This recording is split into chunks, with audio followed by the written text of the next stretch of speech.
What is good, Carti people of the channel? It's your boo, Bobbalam. We're gonna be back on this channel more frequently, I promise. I've been taking breaks here because we've been streaming a lot on Twitch and the second channel and whatnot, but I promise we're gonna be coming hot in 2022. Pause, not like Lil Wop. Please don't check his Twitter. It gets crazy over there. But anyway, in today's video, we're gonna be discussing how Drake has a secret envy, or not obsession or jealousy, but yeah, just admiration of Playboi Carti and Lil Uzi Vert's culture around their fan bases and or cults, whatever you want to call them. And this is apparent from the most recent events that have gone down with Drake's music. But before we get into these most recent events, we have to go back in time to the very origin of this admiration, or at least the very beginning of 2018 in January, when Drake released his biggest single ever, God's Plan. And that actually, in an interview, he claimed that he wasn't even supposed to drop or planning to release this song. It was just a throwaway that essentially the media forced him to release because, as we already know, Trippie Redd was supposed to feature on the song, and he passed the song to his DJ, and the DJ played at the club, wherein somebody then filmed it, and the rest is history. Now, Trippie didn't actually end up being on the song because allegedly he just took too long to finish his verse. But regardless, at this point in time, it wasn't necessarily on purpose, if you will, whereas later on in the future, I feel like Drake tries to, say, recreate this marketing strategy of leaking the song, gauging its popularity, and if it does well organically, then he'll release the song the next coming weeks, months, year. For God's Plan was simply just the beginning, as leaks were really just starting to become popular in hip-hop in a more known concept. Whereas before this, they still existed, but like the common fan on the internet had no idea that this was even going on. Nor were many like big leaks circulating on internet or SoundCloud, YouTube as much as they are today, because maybe the internet wasn't developed as much, and so people didn't know to even look for them. Whereas now, there are legit communities of people, I know a lot of y'all are in it, that solely listen to leaks. No official music. It's like a sin listening to something if it's released on Spotify. But as I was saying, at this point, Drake really didn't know what marketing arbitrage he had stumbled upon, at least just yet. But as I was just mentioning, leaks really hadn't become that popular, although in the next coming years, 2018, 2019, especially with Lil Uzi Vert and Playboi Carti, actually exploded both of these rappers' careers. And this all stems from, at least in my opinion, from how rare they were. It was almost like a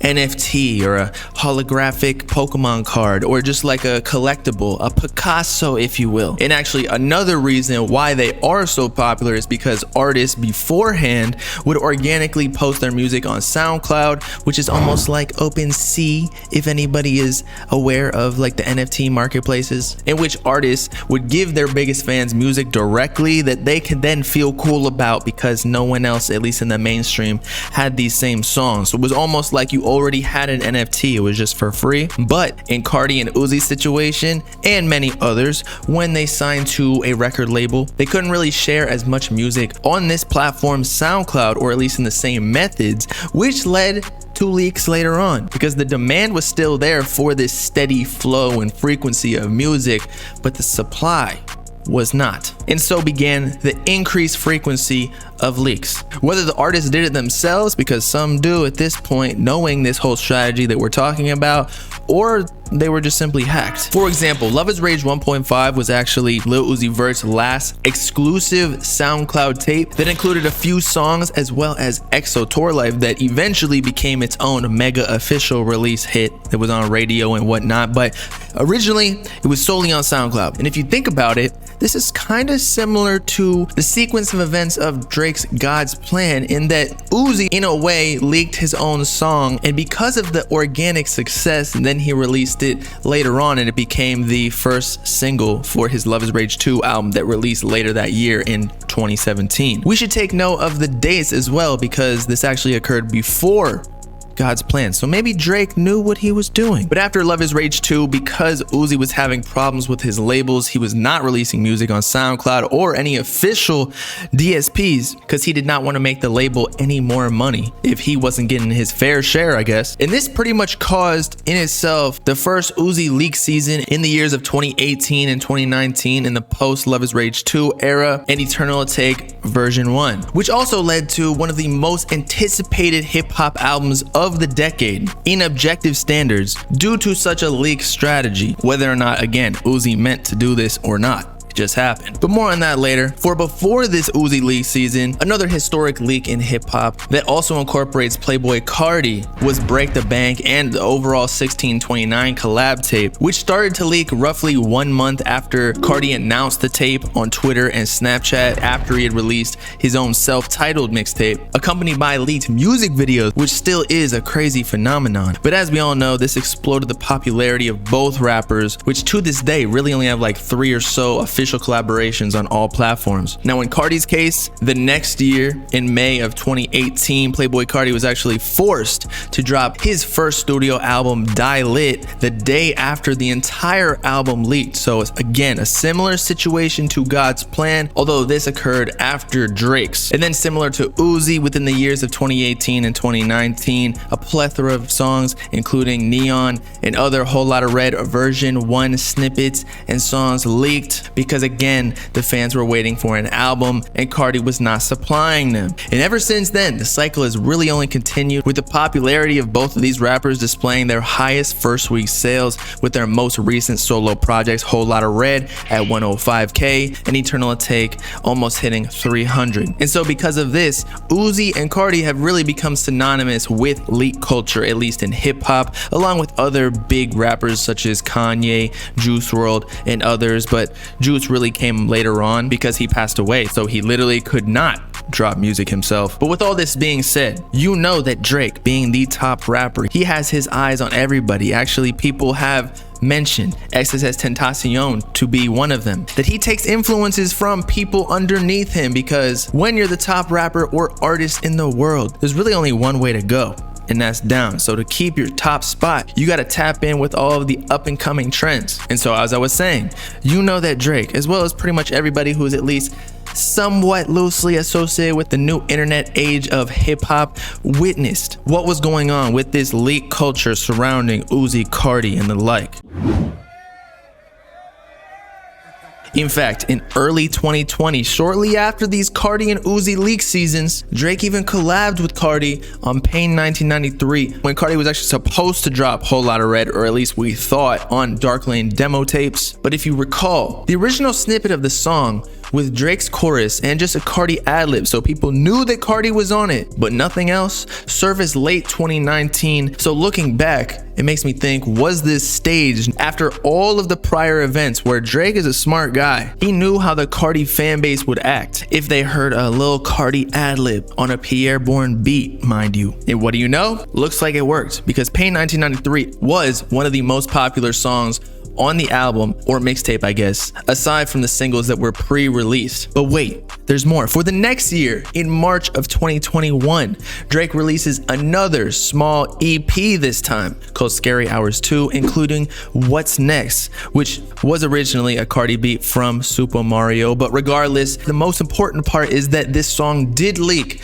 about 1 week prior to its official release, garnering some attention due to this new style of beat that the mainstream public had never heard before. And what do you know? This song goes #1 again. So yet again, this makes me question, did Drake leak this song himself to create some anticipation for a new song? I mean, there is some merit, because come on, it's Drake.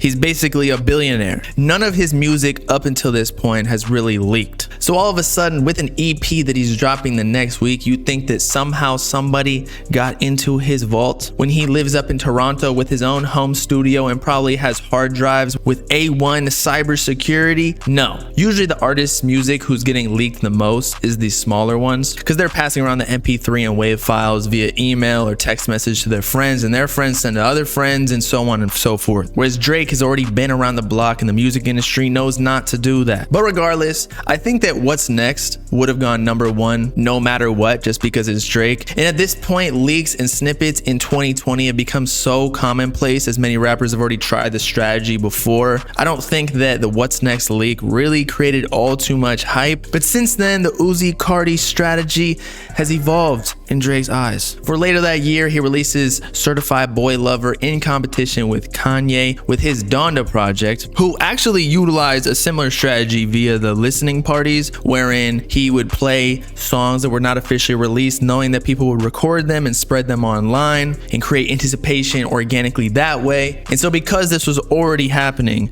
with a main competitor, I feel like Drake kept the vault intact. And same thing with the most recent project, Honestly Nevermind. But honestly, I don't think anyone would have really cared about those leaks anyway. But soon after the rather negative perception of this project, multiple snippets coincidentally of a Lil Uzi Vert feature have surfaced. Although 2 snippets from the prior year in 2021 already existed, but I really think Drake is just trying to recreate the God's Plan, Pain 1993, and What's Next results, because each of those hit top 10, I believe, on Hot 100 Billboard, leaking the entire song prior or snippets of it. In fact, there's already speculation that Drake has been passing these MP3 files to DJs of the song with Uzi to play, knowing that people at the different clubs, wherever they're playing it, again, would record it just like the Kanye listening parties, spreading it online, circulating to fan pages and whatnot, and creating hype for the release. For Drake says that he's dropping another project later on this year. Not to mention, the feature is with one of the leak gods himself, Lil Uzi Vert, wherein the fan base culture is already organically aligned with this type of strategy, especially given Uzi fans are waiting on Pink Tape or his next project, whatever it is called. And something else that I found fairly interesting is that now that Kanye has kind of taken Playboi Carti under his wing, and actually deep history between the relationship of Kanye and Drake, maybe it's Uzi's turn to get the cosign from Drake and maybe prove that his collab with Uzi could be bigger. I don't know. All speculative here, but it is funny how 2 of the top dogs in hip hop have taken 2 of the top dogs in like the recent SoundCloud generation leak culture. And so in conclusion, I think from all angles, Drake is utilizing what Uzi and Carti have created for themselves, of cult fan bases who organically spread their music many times without them even knowing, developing a rarity of their music, or just a massive shift between supply and demand. Because I believe at this point, Drake's fan base has become so diluted as pretty much the biggest artist in this world with no argument, where it's hard to generate such like a strong anticipation from a cult fan base with like release date theories, snippet grails, etc., etc. Of course, he'll always do numbers because this is Drake, but at a certain point, he probably wants to feel something more like an emotional connection with the fans rather than watching streams go by the millions. Because as we mentioned before, bro is pretty much a billionaire. Money doesn't do it anymore for him. He probably has all sorts of weird fetishes, including this. He just wants the fans to go crazy for unreleased snippets and songs. And so, not that Drake would really switch careers with Uzi and Carti, because I'm sure that he's proud of what he's done, but there's definitely some sort of envy that Drake sees within Carti and Uzi, and that's actually why he's collaborated with both of them. There's some sort of appreciation for both of these artists, but more so than just their music, I think he admires how they have built their fan base rather than relying upon marketing budgets from the labels that back their music. And so with all that being said, it has been your boy Bobbalam signing off, envying Drake myself, because your boy trying to be a billionaire too. So make sure to like and subscribe. Let's all get rich together. Y'all let me know in the comments what you think about this whole argument that I just made. Do you think Drake admires Uzi and Carti, or do you think he's just doing what he does? Or maybe the leaks happen randomly and this is just all a coincidence. Peace out, Clyde people. Know what I'm saying?